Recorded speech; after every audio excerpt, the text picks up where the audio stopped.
할렐루야, 존귀하신 하나님의 이름을 찬양합니다. 오늘도 기쁘고 감사한 마음으로 하나님을 예배합니다. 3월 14일 화요일 아침 예배를 하나님께 올려드리겠습니다. 기도하겠습니다. 오늘도 우리와 함께 하시는 주님의 그 은혜와 사랑에 감사를 드립니다. 주님 없이 살 수 없는 우리의 삶, 늘 주님을 향한 믿음을 가지고 나아가는 우리의 삶이 되게 하여 주옵소서. 그럴 때 주님이 동행하시는 은혜가 우리의 삶 가운데 충만하게 될 줄 믿습니다. 주님의 은혜로 채워 주시옵소서. 우리 주 예수 그리스도의 이름으로 기도드립니다. 아멘. 시편의 말씀으로 우리 하나님을 찬양하기 원합니다. 시편 94편 12절 13절 말씀입니다. 우리 함께 합독하여 읽습니다. 여호와여, 주로부터 징벌을 받으며 주의 법으로 교훈하심을 받는 자가 복이 있나니 이런 사람에게는 환난의 날을 피하게 하사 악인을 위하여 구덩이를 팔 때까지 평안을 주시리이다. 아멘. 오늘 우리에게 주신 하나님의 말씀은 마태복음 21장 1절에서 11절까지 말씀입니다. 매일 성경 57페이지에 있습니다. 우리 함께 합독하여 읽습니다. 그들이 예루살렘에 가까이 가서 감난산 벳바게에 이르렀을 때에 예수께서 두 제자를 보내시며 이르시되 너희는 맞은편 마을로 가라. 그리하면 곧 매인 나귀와 나귀 새끼가 함께 있는 것을 보리니 풀어 내게로 끌고 오라. 만일 누가 무슨 말을 하거든 주가 쓰시겠다 하라. 그리하면 즉시 보내리라 하시니 이는 선지자를 통하여 하신 말씀을 이루려 하심이라 일렀으되 시온 딸에게 이르기를 내 왕이 내게 임하나니 그는 겸손하여 나귀 곧 멍에 매는 짐승의 새끼를 탔도다 하라 하였느니라. 제자들이 가서 예수께 명하신 대로 하여 나귀와 나귀 새끼를 끌고 와서 자기들의 겉옷을 그 위에 얹음에 예수께서 그 위에 타시니 무리의 대다수는 그들의 겉옷을 길게 펴고 다른 이들은 나뭇가지를 베어 길에 펴고 앞에 가고 뒤에서 따르는 무리가 소리 높여 이르되 호산나 다윗의 자손이여 찬송하리로다. 주의 이름으로 오시는 이여 가장 높은 곳에서 호산나 하더라. 예수께서 예루살렘에 들어가시니 온 성이 소동하여 이르되 이는 누구냐 하거늘 무리가 이르되 갈릴리 나사렛에서 나온 선지자 예수라 하니라. 아멘. 할렐루야. 오늘도 주의 말씀으로 하루를 시작하는 해림의 모든 성도님들의 삶에 주님의 놀라운 은혜와 은총이 함께 하시길 주님의 이름으로 간절히 축복합니다. 오늘은 나귀를 탄 임금이라는 제목으로 은혜의 말씀 나누고자 합니다. 마태복음 오늘의 본문의 말씀은 고난주간 첫째 날의 말씀을 우리에게 들려주고 있습니다. 이제 예루살렘에 입성을 하시며 예수 그리스도께서 온 우주의 왕으로 또한 유대인의 왕으로 예루살렘에 입성하시는 모습을 우리에게 보여주고 있습니다. 이를 통해서 예수 그리스도께서는 자신이 메시아이심을 만천하에 공포하고 계십니다. 하지만 그 전까지는 자신이 메시아이심을 숨겼죠. 왜 숨기셨을까요? 구속사의 완성을 위해서. 예수님의 때가 아닌 하나님의 때에 자신이 구속사, 그리스도로 메시아로 오심을 완성하기 위해 그러셨습니다. 또한 제자들을 가르치기 위함이셨죠. 하지만 이제 예루살렘의 입성을 통해 자신이 메시아이심을 드러내십니다.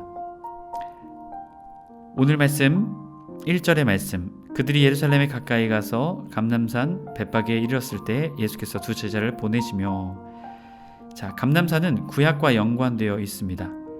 특별히 여호와의 발이 섰다라는 스가랴 14장 4절의 말씀, 바로 그곳에 나오는 감람산. 또한 누가복음 24장 50절, 또한 사도행전 1장 11절에서도 십자가 사역의 시작을 이 감람산으로 보고 있습니다. 또한 부활과 승천, 바로 그 장소가 이 감람산이었습니다. 바로 메시아 예언의 장소인 것이죠. 예수 그리스도께서 그렇게 그곳에서 하셨다라는 것이죠. 이를 통해 예수 그리스도가 메시아이심을, 구약 성경에 약속된 메시아이심을 유대인들에게 마태복음의 말씀은 전하고 있는 것입니다. 2절 이르시되 너희는 맞은편 마을로 가라. 그리하면 곧 매인 나귀와 나귀 새끼가 함께 있는 것을 보리니 풀어 내게로 끌고 오라 말씀하십니다.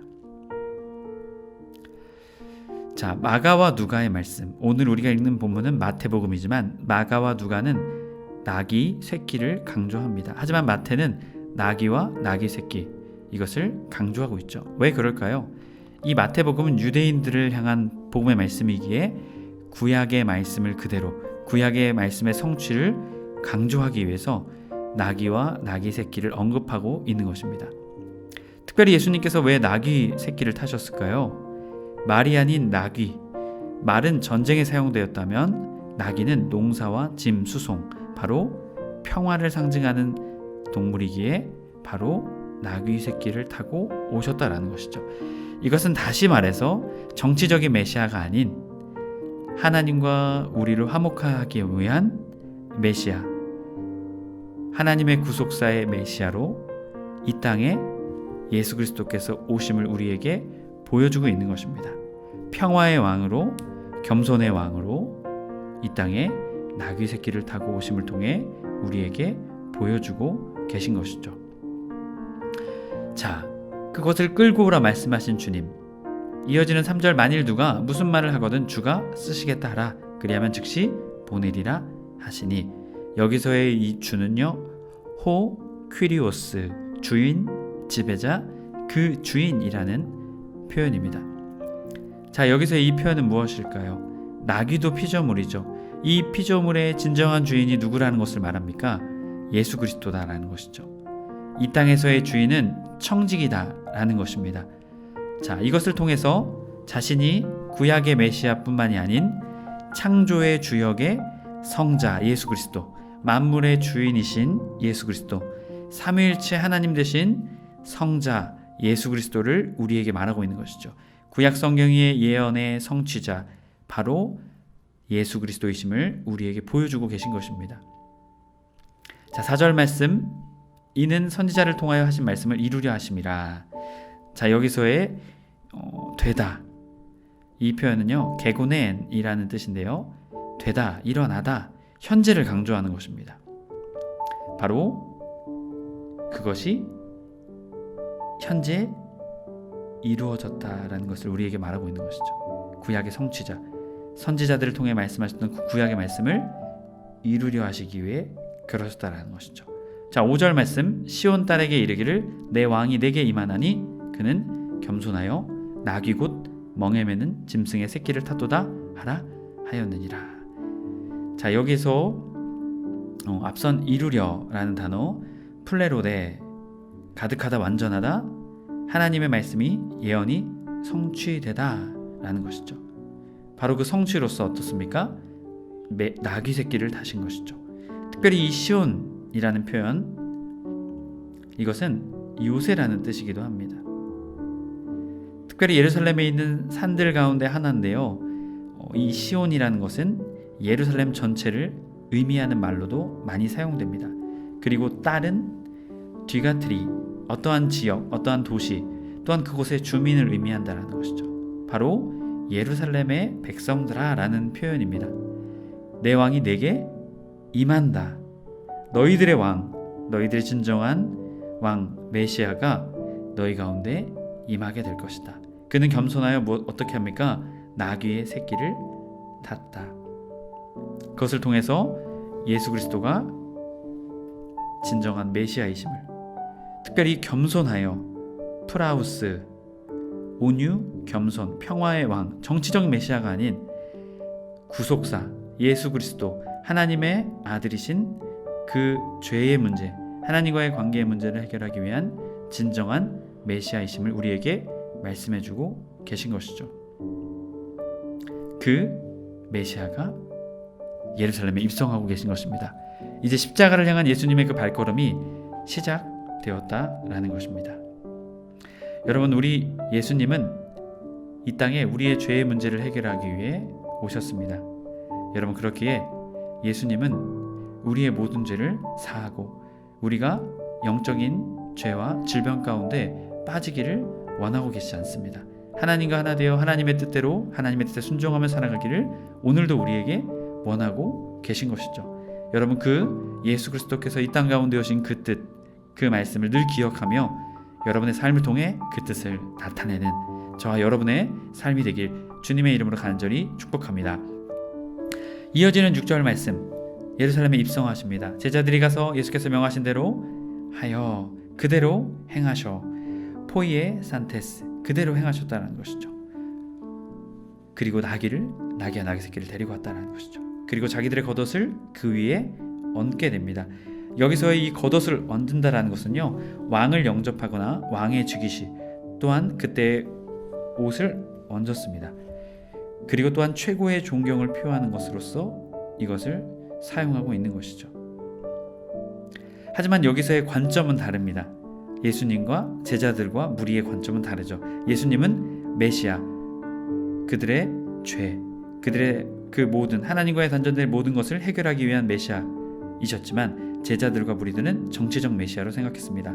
로마의 압제로부터 자신들을 구해줄 다윗 다음으로 다윗과 같은 놀라운 메시아, 놀라운 왕이 자신들에게 오셨음을 그들은 믿었습니다. 하지만 예수님은 죄의 문제를 해결하기 위해 이 땅 가운데 오셨죠. 자, 이어지는 무리의 대다수는 그들의 겉옷을 길게 펴고 다른 이들은 나뭇가지를 베고 길에 펴고 라고 말합니다. 플레이스토스, 많은 무리들, 대다수의 사람들이라는 것이죠. 그들이 겉옷을 벗었습니다. 히마티아, 그리고 나뭇가지는 종려 나뭇가지를 통해서 그들이 그것을 깔게 됐죠. 이것은 어떠한 의미가 있냐면요, 승리의 왕, 기쁨의 왕으로 우리의 메시아가 오셨다라는 것을 그들은 표현하고 있는 것입니다. 자, 그러면서 그들은 외칩니다. 앞에서 가고 뒤에서 따르며 무리가 소리 높여 이르되 호산나 다윗의 자손이여, 찬송하리로다 주의 이름으로 오시는 이여, 가장 높은 곳에서 호산나 하더라. 히브리어로서 이 호산나는 원컨대 구원하옵소서, 우리를 구원하소서, 이런 의미가 있습니다. 자, 다윗의 자손이라는 것은 무엇일까요? 바로 유대인들의 메시아, 그것을 표현하는 단어가 다윗의 자손이라는 것이죠. 이것을 통해 이들은 예수 그리스도께서 자신들의 메시아이심을 고백합니다. 또한 주의 이름으로 오시는 이여 엔 오노모마티 퀴리우, 자, 이것은 하나님께로부터 보냄을 받은 자라는 것이죠. 예수 그리스도가 하나님께로부터 온 자이다 라는 것을 말합니다. 바로 그것을 이 구절의 말씀을 통해 그들은 표현하고 있었다라는 것이죠. 이어지는 10절 말씀, 또 다른 반응이 등장하고 있습니다. 여기서의 소동하여 에세이스데스, 자, 당시의 시기는 6월절이었습니다. 약 200만 명에서 300만 명이나 되는 많은 디아스포라인들이 이 6월절을 맞이하기 위해 예루살렘에 왔다라는 것이죠. 어떤 이들은 이들을 메시아, 예수 그리스도를 메시아로 받아들였지만 어떤 이들은 이 소동에 대해서 자세히 몰랐다라는 것이죠.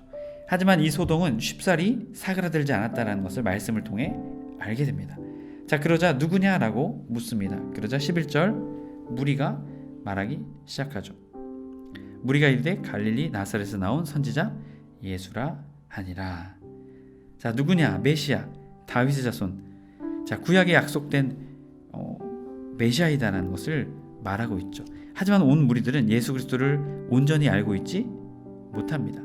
여기서의 호 프로페 페데스, 그 선지자, 자, 우리가 기다리던 메시아라는 것이죠. 특별히 나사렛이라는 것은 2장 23절에서도 말씀했듯이 선지자의 예언이 성취됨을 우리에게 말하고 있습니다. 여러분, 오늘 예수 그리스도께서 예루살렘에 입성하심을 통해 우리에게 말씀하고자 하시는 것이 무엇일까요? 그것은 예수님께서는 우리의 죄의 문제를 해결하기 위해 이 땅에 오셨다는 것이죠. 정치적인 메시아로 이스라엘을 로마의 압제에서 해방하는, 그러한 단순히 이스라엘에만 구탄된 왕으로 오신 것이 아니라 만왕의 왕으로 온 인류의 죄를 해결하기 위해 하나님과의 단절되었던 우리의 삶을 회복해 하기 위한 만유의 주로 이 땅에 오셨다라는 것입니다. 그렇기에 그 예수 그리스도, 바로 우리를 위해 오신 그 예수님을 늘 기억하는 우리의 삶이 되어야 될 줄 믿습니다. 나귀를 탄 임금, 겸손의 왕, 우리도 겸손의 삶을 살아가는 그러한 그리스도인 되어야 될 줄 믿습니다. 아멘. 기도하겠습니다. 오늘도 우리와 함께 하시는 주님의 그 은혜에 감사를 드립니다. 이 땅의 겸손의 왕으로 우리의 모든 죄 해결하기 위해, 온 인류의 죄를 해결하기 위해, 하나님과의 관계를 회복하기 위해 예수 그리스도께서 이 땅에 오셨음을 우리는 믿습니다. 주님, 그 하나님의 뜻을 깨달아 아는 우리가 되게 하여 주옵소서. 그리하여 우리의 인생도 우리의 뜻을 위해 살아가는 것이 아니라, 정치적인 메시아를 간절히 원했던 당시의 백성들의 마음이 아니라 하나님의 뜻을 구하며 하나님의 뜻을 우리의 삶을 통해, 순종함을 통해 나타내는 우리의 삶이 될 수 있도록 주님, 우리의 삶을 인도하여 주옵소서. 우리 주 예수 그리스도의 이름으로 기도드립니다. 아멘. 주기도문으로 마치고 자유롭게 기도하겠습니다. 하늘에 계신 우리 아버지여, 이름이 거룩히 여김을 받으시오며 나라 임하옵시며 뜻이 하늘에서 이룬 것 같이 땅에서도 이루어지이다. 오늘날 우리에게 일용할 양식을 주옵시고 우리가 우리에게 죄 지은 자를 사하여 준 것 같이 우리의 죄를 사하여 주옵시고 우리를 시험에 들게 하지 마옵시고 다만 악에서 구하옵소서. 나라와 권세와 영광이 아버지께 영원히 있사옵나이다. 아멘.